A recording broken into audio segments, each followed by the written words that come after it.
क्या जितना टेंशन आपके सिलेबस का हमें है, क्या आपको भी है? पर दिखता नहीं। हाँ,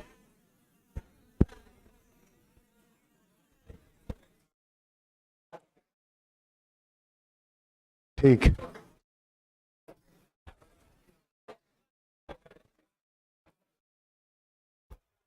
हेलो फ्रेंड्स, गुड इवनिंग। स्वागत है आप लोगों का एक बार फिर से वर्ल्ड ऑफ फिजिक्स में।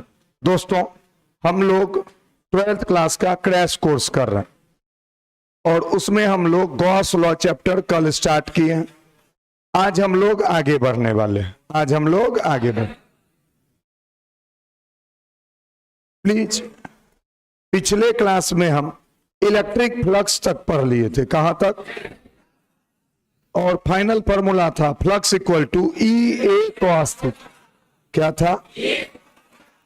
उससे पहले एरिया वेक्टर सब भी पढ़े थे और एक ये भी चीज सीखे थे कि अगर सरफेस कर्व होगा, अगर सरफेस, तो हमको छोटा छोटा एरिया वेक्टर लेना पड़ेगा। क्या करना पड़ेगा? वक्र हुआ तो, और अगर प्लेन हुआ तो हम एक साथ बड़ा ले सकते हैं। प्लेन हुआ तो हम एक साथ बड़ा ले सकते। कोई दिक्कत? ठीक है। तो आज हम लोग जो पढ़ने वाले हैं, देखिए, फ्लक्स वगैरह तो पढ़ लिए हैं, ये भी पढ़ लिए थे, फ्लक्स थ्रू क्लोज सरफेस। तो अगर इलेक्ट्रिक लाइन बाहर से आ रहा है, कहां से? तो क्लोज सरफेस के चलते टोटल फ्लक्स कितना होगा? कितना होगा जी?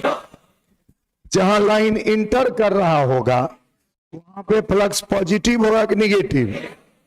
निगेटिव। और जहां निकल रहा होगा, अगर अंदर में पॉजिटिव चार्ज है, अंदर में उससे लाइन निकलेगा तो फ्लक्स पॉजिटिव होगा, और अंदर में अगर निगेटिव चार्ज है तो लाइन अंदर आएगा, फ्लक्स निगेटिव होगा। और अगर अंदर में चार्ज ही नहीं है, बाहर है, तो जितना लाइन जाएगा उतना लाइन निकलेगा, तो टोटल क्या होगा? जीरो। ठीक है, ये सब चीज पढ़े थे, इंपॉर्टेंट पॉइंट्स पढ़े थे। अगला जो टॉपिक है, इसी से हम लोग अब शुरू करेंगे, electric flux through small cell. तो ध्यान से सुनिए, ये हमारे काम का चीज है। किसका चीज है? काम। क्योंकि ये सोचिए, इलेक्ट्रिक फील्ड ये क्या है, और ऐसा एक सरफेस। अब ये सरफेस प्लेन है कि कर्व है? कर्व है। जैसे ही कर्व हुआ, आपको दिमाग में आना चाहिए, अगर आप पीछे के क्लासेस सब ढंग से पढ़े हैं तो क्रैश कोर्स में भी क्लास छोड़िएगा तब तो गड़बड़ाइए जाएगा। छोड़ वही सकता है, दो तरह का बच्चा क्रैश कोर्स लिया होगा हमको जहां तक पता है। एक ऐसा बच्चा जिसका कि बेसिक सब क्लियर है, वो पढ़ा हुआ है अच्छे से ही, लेकिन सोचा कि एक बार इसी बहाने रिवीजन हो जाए। 1 घंटा बैठते हैं, सब कुछ रिवाइज हो जाता है, चले जाते हैं। कुछ ऐसे बच्चे हैं जिनको कि पढ़ने की जरूरत नहीं पड़ती है रूम में, क्योंकि वो पहले से पढ़े हुए हैं, यहाँ पूरा रिवीजन हो गया, उसका ऑलरेडी याद था और बढ़िया से याद। लेकिन कुछ बच्चे ऐसे भी हैं जो कि ढंग से पढ़े ही नहीं। ठीक है, तो उनके लिए तो हम रिक्वेस्ट करेंगे कि वो बीच में गैप ना करें, नहीं तो फिर उनको क्रैश कोर्स में भी समझना मुश्किल। जब साल भर वाला में समझना मुश्किल हुआ, उतना स्लो प्रोसेस में, तो इतना फास्ट प्रोसेस में तो समझने का तो कोई गप्पे नहीं। हम एक टीचर से पूछे क्रैश कोर्स में समझाते हैं, कल के क्रैश कोर्स में समझाना क्या है? यानी नॉर्मली टीचर्स का भी सोचना होता है क्रैश कोर्स में उतना समझाना नहीं, इंपॉर्टेंट चीजों बताने जे अपन लिख याद कर, हाँ या ना, ये आपको भी अंदाजा होगा। परंतु इस फिजिक्स में कुछ फायदे नहीं होगा, कुछ बुझेबे नहीं करेगा तो आप क्या याद कीजिए। प्लीज अब्सेंट नहीं कीजिए। जो भी पढ़े हैं, जो भी ज्वाइन किए हैं, कम से कम सोचिए कि ई वाला को अब छोड़ना नहीं। चलिए, तो ये क्या है, कर्व है कि प्लेन है?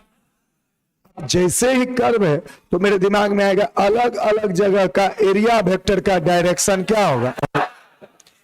तो भाई एक साथ पूरे का फ्लक्स अब हम लोग नहीं निकाल पाएंगे। बोलिए, पूछिए क्यों? क्योंकि हम जानते हैं फ्लक्स बराबर ए कॉस थीटा। सुनो ध्यान से, जिसमें ई है इलेक्ट्रिक फील्ड, ए है एरिया और थीटा है दोनों के बीच क्या एंगल। लेकिन अब यहां गौर से देखो, इस जगह का एंगल अलग होगा एरिया के साथ, इस जगह का एंगल अलग होगा। तो भैया तुम जो थीटा दोगे वो यहां वाला थीटा दोगे कि यहां वाला थीटा दोगे?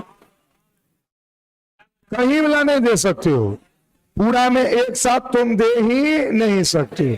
इसलिए तुमको क्या करना पड़ेगा, छोटा छोटा सरफेस मानना पड़ेगा। क्या करना पड़ेगा, ये आई बात समझ में। तो यहां हुआ अब इसका एरिया वेक्टर ऐसे, तो इतना को आप माने ds, क्या माने, और ये एंगल थीटा। तो आप सिर्फ इतना का फ्लक्स निकाल सकते हैं। कितना का फ्लक्स है, इतना।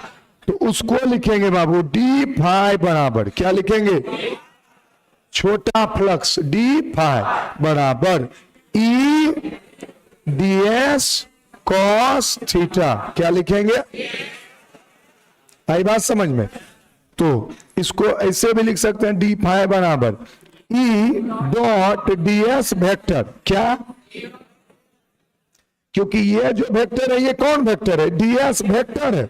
और ये ds क्या है, सुनो, एरिया के पास दो चीज है, सरफेस के पास दो चीज है, मैग्नीट्यूड भी है और डायरेक्शन। अगर सिर्फ एरिया का मैग्नीट्यूड लिखे, लंबाई गुना चौड़ाई, ये हुआ मैग्नीट्यूड, लेकिन इसका डायरेक्शन इधर है तो वो हुआ वेक्टर, हाँ या ना।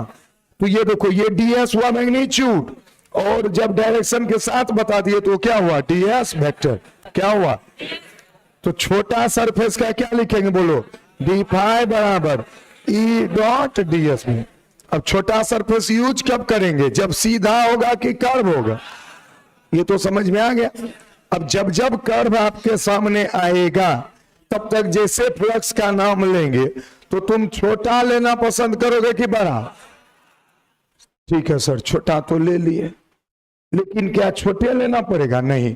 टोटल फ्लक्स के लिए तुमको क्या करना पड़ेगा, सबको क्या करना पड़ेगा, इंटीग्रेट, बोलो, टोटल फ्लक्स के लिए क्या करना पड़ेगा, integration of E dot ds। ई कितने लोग को समझ में आए, एक छोटका का निकाल लिए और वैसे ही सब छोटका को क्या किए, जोड़।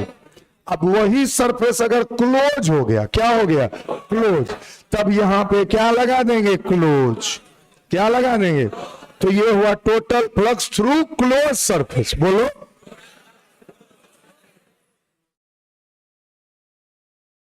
Closed surface. देखो, लॉन्ग आंसर क्वेश्चन बच्चे को फिजिक्स का डायरेक्ट क्यों नहीं समझ में आता, कभी नहीं समझ में आएगा। वो बेसिक नहीं पढ़ा है, सोचेगा गॉस लॉ का हम डायरेक्ट याद कर लेंगे, उसको लगेगा कि फारसी में लिखा हुआ है। जैसे ये सब देखेगा ना, वो माथा घूमने लगे, फिर क्या क्या लिख दिया है। वो हिस्ट्री थोड़े है कि तुम पढ़ लिया कि फलनवा राजा ने क्या किया, तालाब बनवाया, पाठशाला बनवाए, चिलनमोन राजा ने तालाब बनवाया, पाठशाला बनवाए, ऐसा चलता है क्या। तो अब तुम ये सब चीज को सीख ही नहीं पाए हो तो तुमको लॉन्ग आंसर क्वेश्चन समझ में नहीं। हाँ, तुमको लॉन्ग आंसर पढ़ना है, बेसिक को हमेशा क्या रखो, क्लियर, क्या रखो। तो आशा करते हैं ये वाला समझ में आया होगा, बोलो, total flux through close surface. तो ये समझ में आया, ये वाला कितने लोग को ये समझ में आया। आज के बाद ही देंगे तो डरवो कीजिएगा, मत डरिएगा। अब ये सब प्रॉब्लम्स है, बात समझ में आई। अच्छा चलो एक प्रॉब्लम बना ही लेते हैं। तुम भी क्या याद रखोगे कि सर एक वो नहीं बनाए, बना दे, चलो ठीक, लो बना देता। कहता है यदि एक आवेशित कण किसी गोले के केंद्र पर रखा हो, रखो कहां पर, कोई तकलीफ, रख दिया, कितना Q, तो गोले से गुजरने वाला कुल विद्युत फ्लक्स ज्ञात, गोले से गुजरने वाला, ठीक। तो इतना तो तुमको पता है कि कुछ तो भाई फ्लक्स गुजरेगा कि नहीं गुजरेगा, अरे बोलना भाई, हमको उसका मान निकालना है। सर आप तो पढ़ाए थे फॉर्मूला, फ्लक्स बराबर E A cos theta, sir ji न ई दिलो छै न ए दिलो छै न थीटा, तबे हमरा पढ़े के नहीं मन करे छे फिजिक्स। क्वेश्चन दे देलकै आ फार्मूलो पता छै लेकिन क्वेश्चन मने ओकरा में एको गो देले नहीं छे, भारी दिक्कत। तब तुमसे मास्टर पूछेगा अच्छा बताओ तो कि जब यहां Q रहता था चार्ज तो R दूरी पर इलेक्ट्रिक फील्ड कितना बोलता था रे? नहीं सुनाई दी, नहीं सुनाई दी कि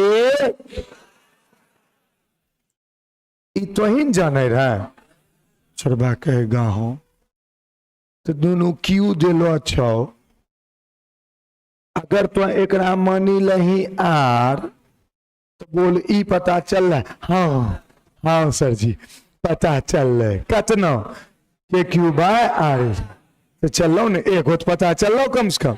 अरे बोल ना भाई, तो चलो भाई ई बराबर क्या आ गया के Q बाय R, यानी कि फ्लक्स में इलेक्ट्रिक फील्ड जो होना चाहिए वो सरफेस का इलेक्ट्रिक फील्ड होना चाहिए। कहां का? तो सरफेस पर इलेक्ट्रिक फील्ड कितना होगा ई, और दूरी कितना है R, तो कितना होगा के Q बार। कितने लोग को ये हवा लगा? तो 3 गो रहे नो क्या गो रहे ओकरा में एगो के व्यवस्था होले कि नहीं होले? अब 2 गो के व्यवस्था चाहिए कि नहीं चाहिए? हाँ अब दूसर व्यवस्था होते। ठीक, अब हर जगह इलेक्ट्रिक फील्ड सेम ही होगा कि अलग अलग हो? तब तो अब उसके बारे में अब ज्यादा चिंता करने की जरूरत नहीं है। सर जी ए, तब उसे पूछेंगे अच्छा बताओ तो 7वां 8वां पास करने रहे? हाँ सर जी। तो गोले के सतह का क्षेत्रफल बताओ तो पाप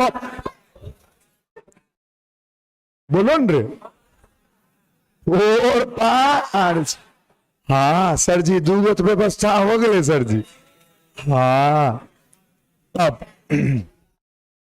अब सर जी एगो खाली व्यवस्था होती है सेटिंग मार देती है तुरंत होगा, अभी होगा। अगर इसका एरिया वेक्टर इधर माने तो इलेक्ट्रिक फील्ड और एरिया वेक्टर सेम डायरेक्शन में रहेगा कि नहीं? तुम कहीं भी मानो तो इलेक्ट्रिक फील्ड भी उधरे और एरिया वेक्टर भी उधरे। बोलो हाँ या ना? तो थीटा का मान हर दम में कितना होगा? 0 डिग्री। बोलो हाँ या ना? हाँ सर जी थीटवो पता चल गए हो आप तो पुटोवल। सोचिए 1 मिनट पहले ये क्वेश्चन लग रहा था कि कुछ पूछी दिल को, कुछ दे दिल को, कुछ छेबे नहीं करो। 1 मिनट बाद सादा व्यवस्था हो गया। अब सेटिंग कर दो फाई बराबर के को ऐसे लिख दे 1/4 पाई एप्सिलॉन। बोलो हाँ या ना? Q by R square. तो तकलीफ अच्छा ये का 4 पाई R स्क्वायर। cos 0 का तो 1 n होगा, लिखे कि अंठा दे cos 0 1 गुना करिए देंगे तो क्या हो जाएगा? अच्छा कर दीजिए सर, लीजिए कर दे R स्क्वायर पार स्क्वायर पार हो गया 4 पाई फाई बराबर Q बाय, फिर से बोलो। अच्छा सच सच बताओ अब ये क्वेश्चन कितना लोग एकदम कंफर्म बना लेंगे? आंख मूंद के नहीं खोल के नहीं बनते हो भैया? बनते हैं थोड़ा सा भैया, क्यों भैया थोड़ा सा बनते है इबला बनेगा? नहीं देखे रोइने की? अच्छा कोई बात नहीं। आरो एगो जा रहे छोड़ दिल के की कहां गए रहे भिन्न के जोड़ आया है किधर? हाथ उठाओ। ठीक है, कोई ऐसा जिससे ये क्वेश्चन ना बने? सबसे बन जाएगा। अब एक खुशखबरी सुनना पसंद करेंगे? सही सही बोलिए। जानते हैं ये एक लॉन्ग आंसर क्वेश्चन है भैया।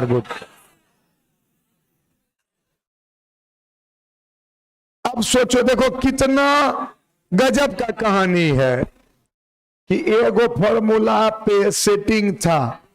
पहले तुमको सेटिंग से डर लगा, फिर सेटिंग हो गया तो तुमको लगा कि बन गया। अब तुमको पता चल रहा है कि ये कौन सी है, लॉन्ग। यही काम अगर हम डायरेक्ट एगो लॉन्ग आंसर 1.5 पन्ना खींच देते ना, तुम इतना देर में। हम क्या ट्रिक अपनाते हैं, पहले छोटा हम कर दिए, फ्लक्स बराबर ई ए कौन, सबको ई पता है, सबको ए पता है, सबको थीटा पता है, पुटा पुटवल आंसर आ गया। तो सर ये कौन सा लॉन्ग आंसर क्वेश्चन है? ये लॉन्ग आंसर क्वेश्चन हम अपने वीडियो में भी दिए हुए कि कूलम्ब के नियम की सहायता से, बोलिए, गॉस के नियम का प्रतिपादन, क्या? डिडक्शन ऑफ गॉस लॉ, क्या? By using Coulomb's law. यानी हम लोग यूज किसका किए? Coulomb's law. निकाले क्या? गॉस का नियम यही है, किसी बंद सतह से गुजरने वाला कुल फ्लक्स, बोलो, उसके अंदर के आवेश का 1/ε0 गुना होता। फिर से बोलो, किसी बंद सतह से गुजरने वाला कुल विद्युत फ्लक्स उसके अंदर के आवेश का कितना होता है? 1/ε। आई बात समझ में? अब सोचो, अब दिखाते हैं कैसे तुम्हारा प्रूफ हो गया गॉस लॉ। ये देखो सर, ये तो स्फीयर था। अब सोचो कैसनो रहता सरफेस, दूसरा कलर लेते हैं, कैसा भी सरफेस रहता। आप सुनो, इससे भी लाइन निकलता कि नहीं निकलता? तो जितना लाइन पीला वाले को क्रॉस करेगा उतना ही लाइन पिंक वाले को भी क्रॉस करेगा। कि इसका मतलब है जितना फ्लक्स पीला वाले से गुजर रहा है, बोलिए, उतना ही फ्लक्स किससे गुजर रहा है? पिंक वाले। हाँ या ना? इसका मतलब है कि इसका फ्लक्स अगर x है तो इसका भी फ्लक्स क्या होगा? x। इससे अगर 50 लाइन गुजरा है तो उससे भी कितना गुजरा? 50। और फ्लक्स का मेन डेफिनेशन तो यही था, नंबर ऑफ लाइंस पासेस। तो भैया नंबर ऑफ लाइंस दोनों का क्या है? सेम। तो दोनों का फ्लक्स भी क्या होगा? सेम। तो उसका फ्लक्स अगर निकालने हैं Q/ε0 तो इसका भी फ्लक्स क्या होगा? फिर से बोलो, ये बात कितने लोगों को समझ में आया? एगो तेसर दे देंगे तो। अब यहां एक और सवाल आता है ऑब्जेक्टिव में कि गोले के सेंटर पे एक चार्ज रखा हुआ है, रेडियस को डबल कर देंगे तो फ्लक्स पे क्या असर पड़ेगा? कोई असर नहीं पड़ेगा। जितना पहले फ्लक्स, बुझाया? कोई तकलीफ? तो अगला topic he proof of Gauss law by using Coulomb's. यही अभी पढ़ा रहे थे न्यूमेरिकल के भेष में। किसके भेष में? क्योंकि न्यूमेरिकल में बच्चा ज्यादा उतना टेंशन नहीं था। न्यूमेरिकल का सॉल्यूशन अगर बच्चा को बता दीजिए तो उसको लगे हाँ ठीक छू, बस यही है। फ्लक्स बराबर ई ए कॉस थीटा, ई रखो, ए रखो, थीटा रखो, पुट करो, सॉल्व करो।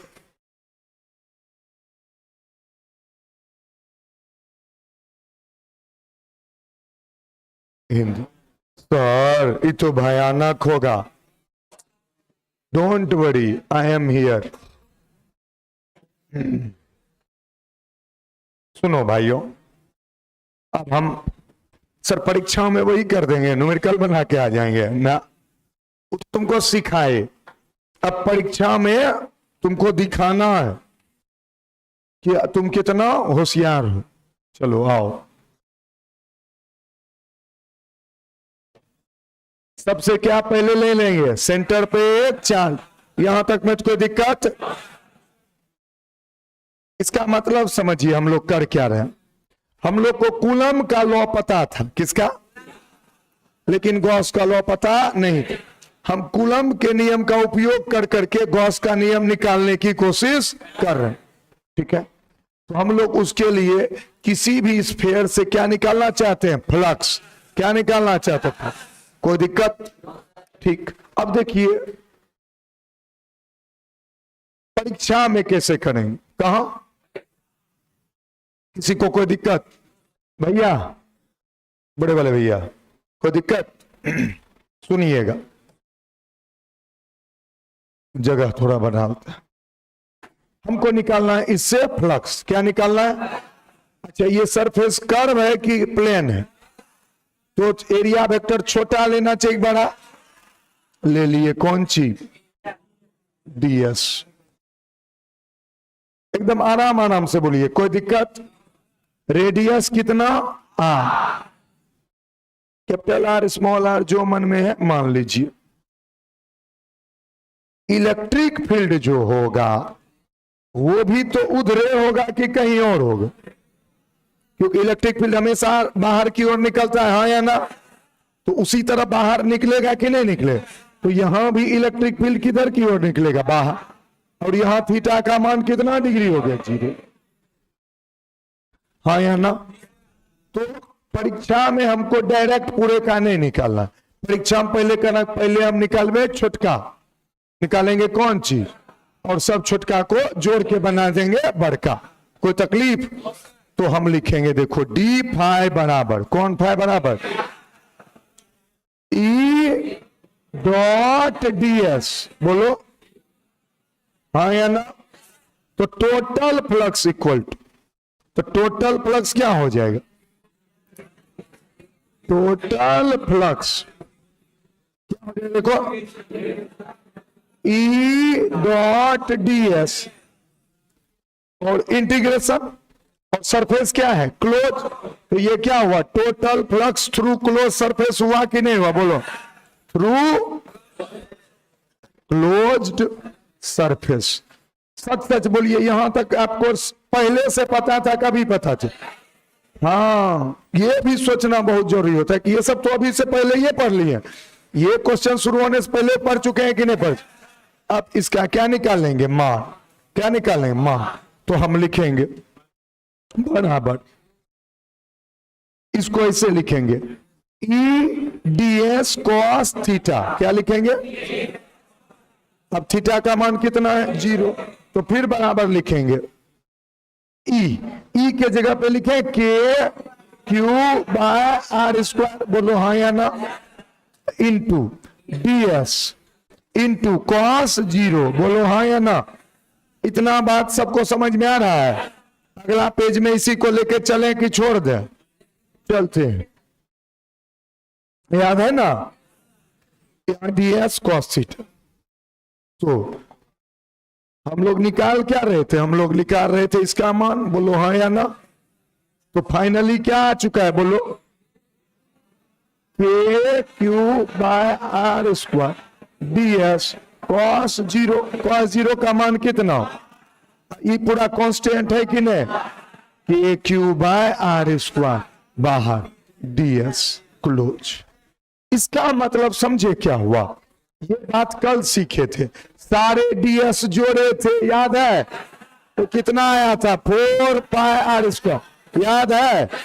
कितने लोग को ये बात याद है कि कल सारा ds गोला का जोड़ के आप लोग बताए थे 4 पाई? याद आ रहा है? अरे सिंपल है, तुमको भी पता है कि गोले का पूरे सतह का क्षेत्रफल जोड़ेंगे तो जो होता है वही न होगा। तो बस लिख दो 1/4 pi epsilon naught Q by R square गुना 4 pi R square. 4 pi cancel, तो इसे लिख देंगे ई डॉट ds बराबर क्यू बाय एप्सिलॉन। यही है किसका नियम? गॉस। किसका नियम? लेकिन परीक्षा में बाकी लोग, बहुत लोग ये करेगा। आप बाकी लोगों से अगर थोड़ा बेहतर दिखना चाहते हैं तो वो काम कर सकते हैं जो बाकी लोग नहीं करें। वो क्या है सर? है देखिए, क्यू ले लीजिएगा, ठीक है, और इसके एगो पहले तो गोला ले लीजिएगा।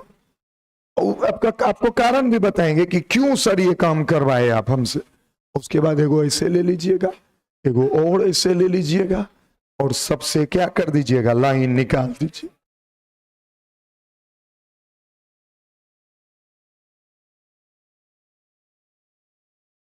ठीक, और उसके बाद आराम से लिख दीजिएगा, इसको लिखिएगा फाइ 1 फाइ 2 फाइ 3, और लिख दीजिएगा फाइ 1 बराबर फाइ 2 बराबर फाइ 3, और आपके पास समय होगा तो लिखिएगा क्योंकि सभी से लाइन विद्युत क्षेत्र रेखाओं की संख्या समान, क्योंकि सभी सतह से, क्योंकि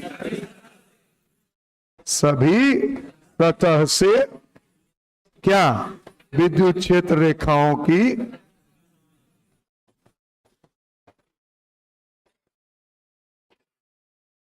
संख्या समान। कोई तकलीफ? ये करने के बाद बगल में ये कर दीजिएगा। तो सर ये क्या था? सुनो, बड़ा इंटरेस्टिंग है, तुम शायद कभी नहीं ध्यान दिए होगे, या हम अगर दिलाए होंगे जिसको, तो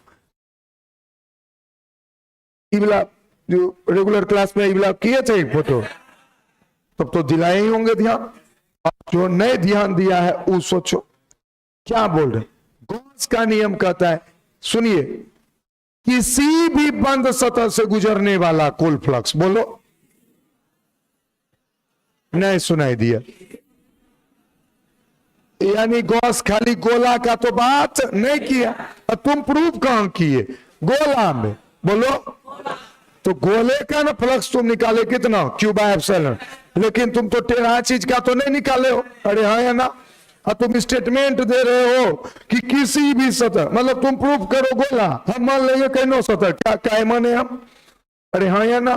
तो तुमको ये भी तो दिखाना पड़ेगा कि ओ जो गोलबा का हो रहा है वही कैनो भी सतह का हो रहा है, हाँ या ना? अरे बोल ना भाई, कितने लोग को ये मीनिंग समझ में आया? काहे ये की? क्योंकि तुम लिखोगे कौन सी, किसी भी सतह, प्रूफ कौन सी करोगे? गोला, तो बेईमानी हो गया, हाँ या ना?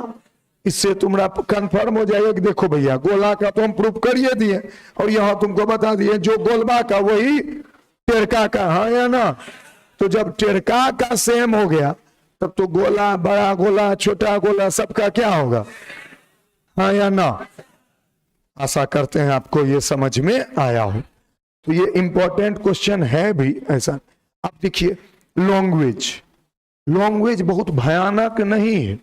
माना कि एक आवेशित कण है जो एक ऐसे गोले के केंद्र पर रखा हुआ है जिसका त्रिज्या 75 है, नहीं आर, वही लिखा हुआ हो। हमें इस काल्पनिक गोले के सतह से क्यू के का, वही देखिए क्यू है, आर त्रिज्या वाले काल्पनिक गोले के केंद्र पर रखा हो, हाँ या ना? अब हमें इससे गुजरने वाला क्या निकालना है? पानी, नहीं फलाक, वही लिखा हो। बोलो ना भाई। अच्छा, विद्युत फ्लक्स ज्ञात करने, अब यह ज्ञात करने के लिए एक छोटा सतह मानते हैं कि नहीं मान, जिसका वेक्टर ds वेक्टर, वहां इलेक्ट्रिक फील्ड E वेक्टर, दोनों के बीच का एंगल, वही सब। विद्युत फ्लक्स ज्ञात करने के लिए हम इस काल्पनिक गोले के सतह पर एक छोटा ds मान। अब तुम सोचो कि सिर्फ ही ds जो तुम माने हो, इस बात को सामने वाले को बताने के लिए आधा लाइन लिखना पड़ेगा। विद्युत फ्लक्स ज्ञात करने के लिए हम इस काल्पनिक गोले की सतह पर एक छोटा, अरे मान ना ds रे, क्या तोरा रोकल को। अगला, जिसका क्षेत्रफल सदिश, अच्छा यहाँ ds बोलो तो यहाँ ds बोलो, मतलब यहां से यहां तक में तुम कौन सी माने पता है? ds। वाह रे वाह, तुम सोचते हो कि लैंग्वेज बहुत भयानक, ऐसा बात? अच्छा, इस सतह पर क्षेत्रफल सदिश और विद्युत क्षेत्र के कोण, मतलब ये थीटा 0 लिखे ना, उसके लिए एक लाइन, इस सतह पर कूलम के नियम से विद्युत क्षेत्र का मान E बराबर के क्यू बार, कैपिटल R लिए हैं तो यहां भी तुम क्या ले लेना, कैपिटल। स्मॉल r लोगे तो क्या ले लोगे, स्मॉल r। कितने लोग को समझ में आया? करिएगा प्रैक्टिस। और खुशी की बात, ये अगर एक ठो समझ गए ना, धीरे धीरे सब समझना आपके लिए क्या हो जाएगा, आसान, भारी नहीं लगेगा।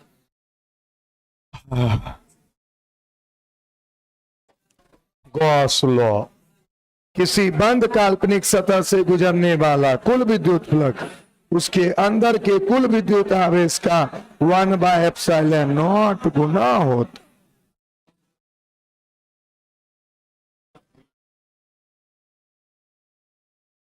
अब इसको, इसका फोटो परीक्षा में आ गया, गॉस लॉ लिखे 2 मार्क्स के लिए, कितना मार्क्स, तो इसका ई लिखे, उसके बाद ऐसे करके को बना दिए, देखो देखते जाओ। इसके अंदर ले लिए कौन सी पता है फटाफट, Q1 Q2 Q3, Q1 minus Q2 Q3, और खटाक से यहां लिख दिए E डॉट ds बराबर Q1 minus Q2 plus Q3 by epsilon. इससे जो सामने वाला आदमी है जैसे ही देखेगा ना, वो समझ जाएगा कि इसको बात समझ में आता है, रट्टा मार आदमी नहीं। आपको क्या कोशिश करना है, चेक करने वाले के दिमाग से खेलना है, चेक करने वाले को ये प्रूव कर देना है कि थोड़ा सा ढेर होशियार छिए, तन संभल कर सच्चाई बता रहे, क्योंकि आपके इतना होशियार आदमी नहीं चेक कर रहा होगा, नहीं ईगो थोड़े बोलने थोड़े जा रहे हैं, उसको कॉपी से ये फील कराना है। वो कॉपी देखे तो उसको लगे तेरी भूत की सब तो हम नहीं जाने रही नहीं भाई ऐसा मत है, काट देगा नंबर, सबका काटिए तो सबको आता का है नंबर, बकलोल काटता नहीं है। तुम क्या टीचर का दिमाग तुम ही समझता है, हम किसी का कॉपी चेक करेंगे उसमें अच्छा बात लिखा हुआ था, हम क्या हड्डा है, सुपर हड्डा, नहीं गलती चौकाहट अरे टीचर है भाई, कुछ अच्छा दिखेंगे तो उसको तो एक्सेप्ट नहीं करेंगे, ओ ये तो हमसे भी बढ़िया लिखा हो। ये सब तुम अपने जैसा मत सोचो, ठीक ना, क्योंकि हमने लाइन बाय लाइन जरा ठीक बैठलो अच्छी है वह है तो कुछ नहीं तो काटी दो, ठीक है आगे बढ़े। ये भी वही है, इसमें खाली ये बोला कि किसी बंद सतह से गुजरने वाला कुल फ्लक्स उसके अंदर के आवेश के प्रोपोर्शनल होता, क्या होता है, यानी सेम बतरा बोला है, प्रोपोर्शनल Q इंटरनल। अब प्रोपोर्शनलिटी कांस्टेंट दे देंगे 1/ε, घूम फिर के वही हो गया कि नहीं हो गया।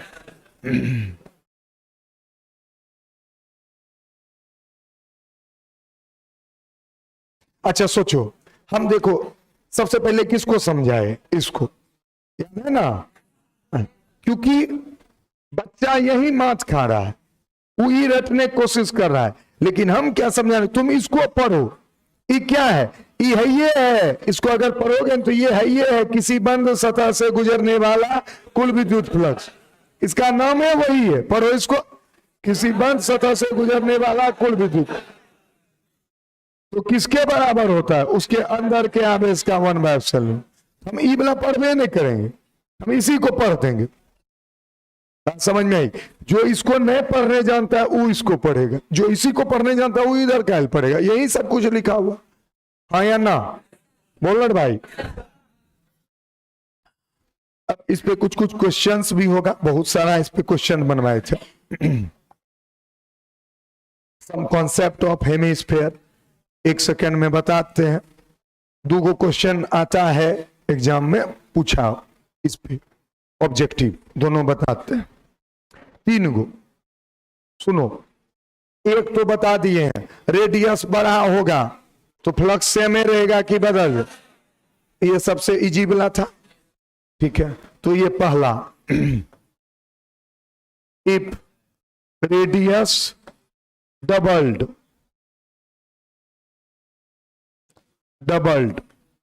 Then flux remain same, flux remain same. तो एक तो आराम से हो गया, ये इसका फोटो भी दिखाना चाहते हैं तो 2 गोला खींच देंगे, एगो छोटा है एगो बड़ा, ठीक है, और दोनों पे चार्ज अंदर में दे देंगे। इसमें फ्लक्स होगा,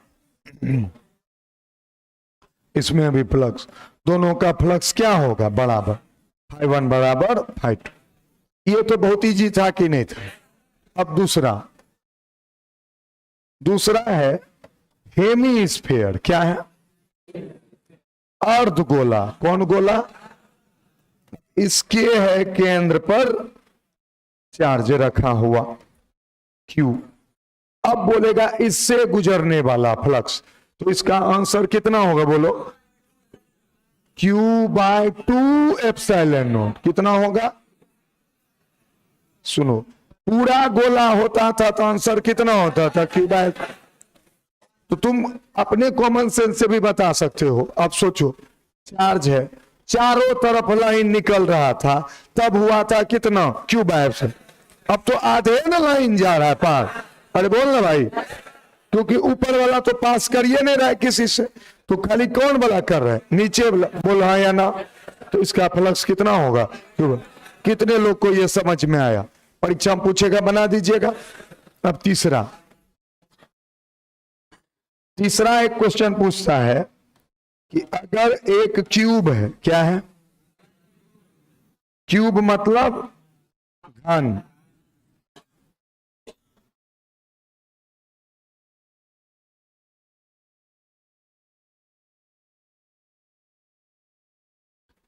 अब इसके अंदर रखा हुआ है Q चार्ज, सेंटर कहां रखा हुआ है। इसी सब में, जेई में, नीट में, यही सबसे थोड़ा थोड़ा ट्विस्ट करके क्वेश्चन आता है, ठीक है। लेकिन अभी तो कोई दिक्कत, अभी तो हम लोग अपना बहियार। तो पूरे क्यूब से पूछेगा फ्लक्स कितना, नहीं सुनाई दिया, Q/ε।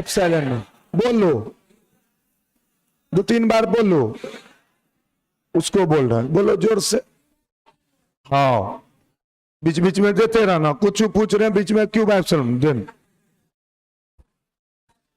क्या बोलोगे, कोई तकलीफ। तो टोटल क्या हुआ, टोटल फ्लक्स Q/ε। लेकिन अगर पूछेगा एक ठो सरफेस से, तो टोटल कितना सरफेस है, 6। टोटल कितना सरफेस, 6 मिला के जब Q/ε0 है, तो एगो में उसका 6वां हिस्सा होगा कि नहीं। तो फ्लक्स थ्रू वन सरफेस,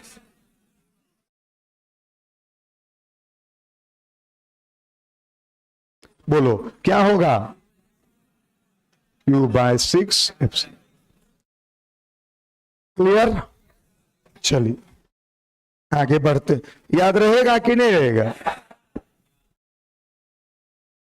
अभी जरूर लगता होगा कि याद रह जाएगा, सच्चाई है, लेकिन बस याद रह जाए, ठीक है।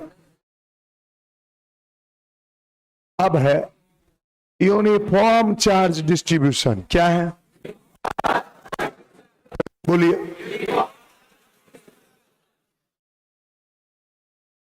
सब लोग आइए, आराम आराम से, एक एक मिनट में इसको खत्म करेंगे। बहुत बचपन वाला चीज है, इसको आप भारी बनने दीजिएगा तो भारी बन जाएगा, आसान बना के चलिएगा तो आसान। सब लोग जवाब दीजिए। ये एक रॉड है, ये क्या है, एक, इसका लंबाई है 20 मीटर, इस पे टोटल चार्ज है 80 कूलम। अगर आप सच बताए, अगर आपसे कोई पूछ देगा कि 1 मीटर पे कितना कूलम, सही बताइए, क्या ये बताना बहुत भारी बात है। लेकिन फिर भी बच्चे को लीनियर चार्ज डेंसिटी में इतना तकलीफ क्यों होता, याद क्या बात है ना, वो दिमाग पे जोर देता ही नहीं। अरे भाई, इसी चार को कहते हैं लीनियर चार्ज डेंसिटी। क्या कहते हैं, लीनियर, यानी रेखीय आवेश घनत्व। बोलिए, फिर से बोलिए, घनत्व। उसको डिनोट करते हैं लेमडास। जैसे ही बचवा लेमडा देखता है, अरे वो लेमडा कुछ नहीं, वो चार क्या है, अभी बोला था तुम चार्ज, वही है लेमडा, कुछ नहीं। चार बार बार, हर बार चार नहीं होगा, 100 हो जाएगा तो 5 हो जाएगा, तो बार बार बदलेगा, तो उसके लिए क्या यूज करेंगे, लेमडा। वो भारी चीज नहीं। अच्छा, अभी तुमको चार कैसे पता चला, चार्ज में लंबाई से भाग दिए। अगर चार्ज होता कैपिटल क्यू और लंबाई होता एल, अब तब पूछते एक पे कितना, तो एक पे जितना उसी को क्या कहते हैं, लेमडा। तो लेमडा बराबर क्या हो गया, क्यू बाय एल। अब सोचो, तुमको 1 मीटर पे पता चल चुका है चार, 3 मीटर पे पूछोगे तुम पगला जाओगे। कितना, क्या किए करो, 4 में गुना कर दिए किससे, 3 से। अरे बोल ना भाई, तो किसी भी टुकड़े पे अगर इतना गो टुकड़े पे चार्ज पूछ दिया, इतना गो टुकड़ा जिसका लंबाई है समझो स्मॉल एल, कि कितना चार्ज है, तो फिर क्या किए, एल में 4 से गुना करेंगे, हाँ या ना। 4 के जगह पे क्या यूज करेंगे, लेमडा। तो हम क्यू बराबर लेमडा एल। फिर से बोलो, यही सब चीज को बच्चा क्या बनाते हैं, भारी। एक लाइन का चीज है कि भैया 20 मीटर पे 80 है, तो 1 मीटर पे कितना है, इसके लिए मास्टर हमको बताएगा, गजब। तो क्यू, एल मीटर पे क्यू है, तो 1 मीटर पे क्यू बाय एल, 3 मीटर पे 3 Q by L, X metre पे एक्स क्यू बाय एल। अरे हाँ या ना, क्यू बाय एल का नाम है लेमडा, तो एक्स गुना लेमडा। कितने लोग को ये हवा लगा, अब कर बढ़ाइएगा भी। ये है लीनियर चार्ज डेंसिटी, रेखीय आवेश घनत्व। अगला सरफेस चार्ज डेंसिटी।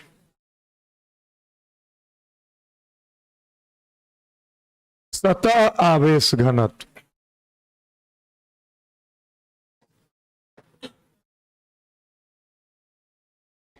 हम ये सब जो बोलते हैं इसके पीछे एक वजह है, थोड़ा सा सीरियस बात।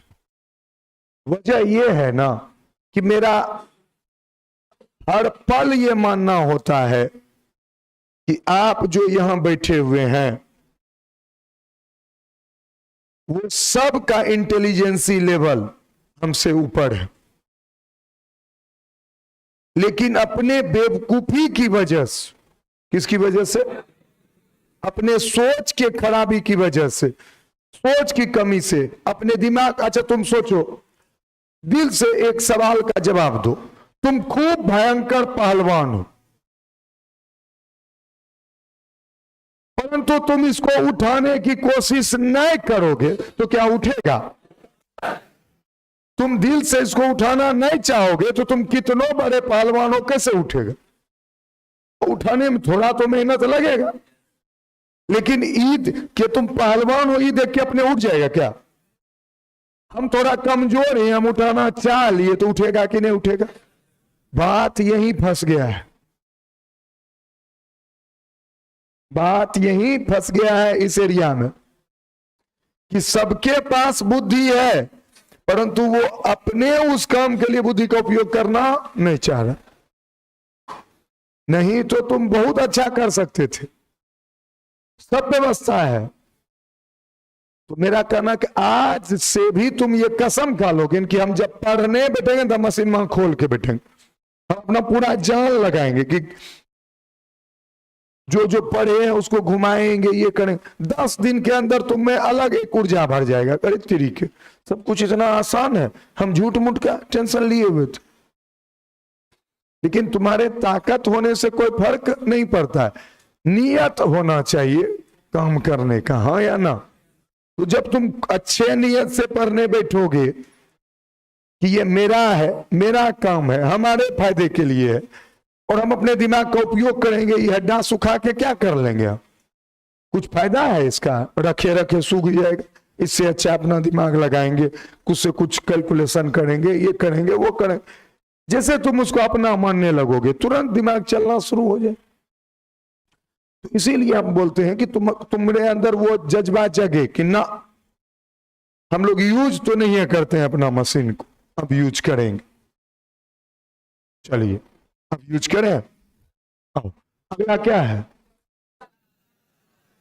जिसको ये लगता है इनको नहीं जानता होगा वो जानता है। पूछो क्यों, अभी 1 मिनट में तुमको बताते हैं। मान लीजिए इसका एरिया है 10 मीटर स्क्वायर, कितना? अच्छा यहां देखो तो इसमें क्या किए थे, 80/20 4, वो 4 कूलम्ब आया था कि 4 कूलम्ब पर मीटर है? तो इसका अगर यूनिट पूछेगा तो क्या बोलोगे? तुम खुद सोचो कि इतना इजी चीज का कोई बच्चा अगर यूनिट परीक्षा में छोड़ के आ जाता है ये सोच के कि जा हमको तो यादें नहीं है, इसका मतलब वो मशीन का उपयोग किया ही नहीं है जीवन में। गलत बोल रहे सही बोल रहे?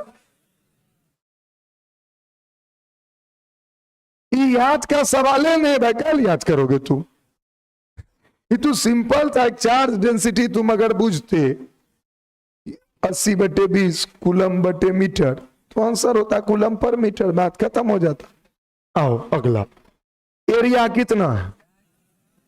अब 10 मीटर तो नहीं ले सकते क्योंकि एरिया का तो यूनिट होता है मीटर स्क्वायर। सर एरिया लिए क्यों? क्योंकि सतह का आवेश घनत्व तो पूछ रहा है। किसका पूछ रहा है?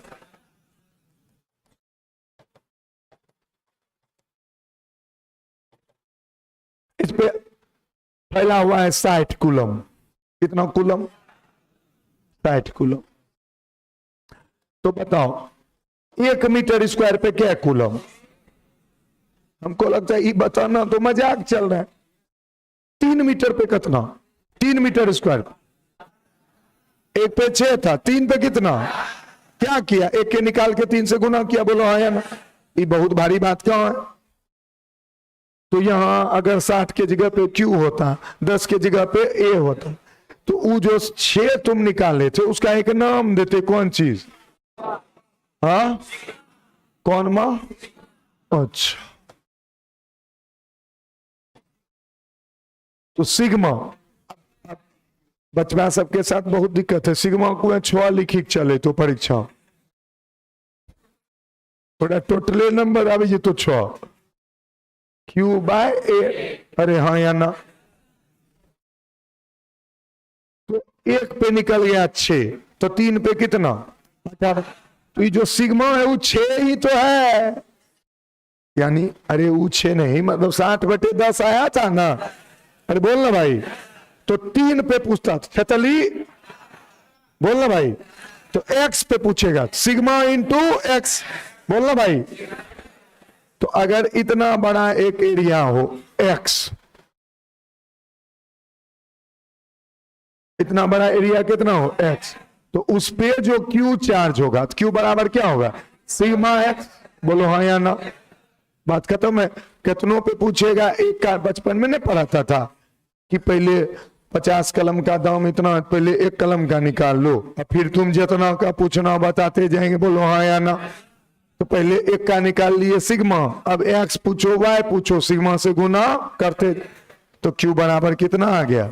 Sigma x। यूनिट कितना हो जाएगा? यूनिट कूलम्ब पर मीटर स्क्वायर। भारी है तो वही परीक्षा में what is the unit of surface charge density? जा हमने तो यादें नहीं कर ली। अगला last topic, volume charge density. क्या? आयतन आवेश घनत्व।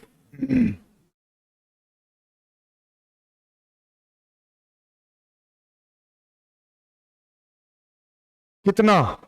आयतन आवेश घनत्व, वॉल्यूम चार्ज। तो अब तुम खुद सोचो, लीनियर में तुम लाइन से लेंथ से भाग दिया, बोलो। सरफेस में तुम एरिया से भाग, तो वॉल्यूम में तुम क्या हाथी से भाग दोगे? किससे भाग दो? तो भैया ये सब बात तो कॉमन सेंस।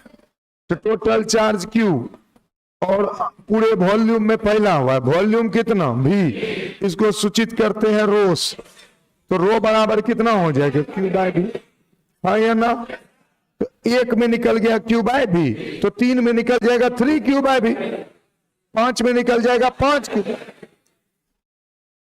x में निकल जाएगा x क्यू। तो अगर इसका वॉल्यूम इस जगह मान लीजिए v डैश, तो उसका जो चार्ज होगा q बराबर क्या होगा, रो v डैश। क्या हो जाएगा, फिर से बोलो, क्योंकि 1 का कितना है रो, तो 3 का कितना होगा 3 रो। बोलो भाई, क्यू बाय भी रो है ना है जी, 1 का कितना है रो, तो 3 का, x का, v डैश का, बस खत्म। अब इसका यूनिट कितना हो जाएगा, कूलम पर मीटर क्यूब।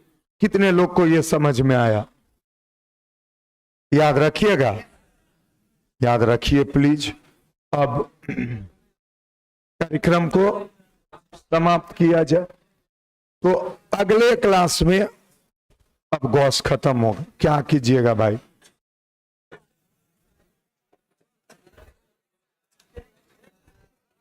एक आध लीटर तो खून जलिए जाता है, अभी जाएंगे चढ़वाएंगे 1 लीटर। कौन सी खून, बंद करो इसको, बाय बाय प्लीज, शांति पूर्वक।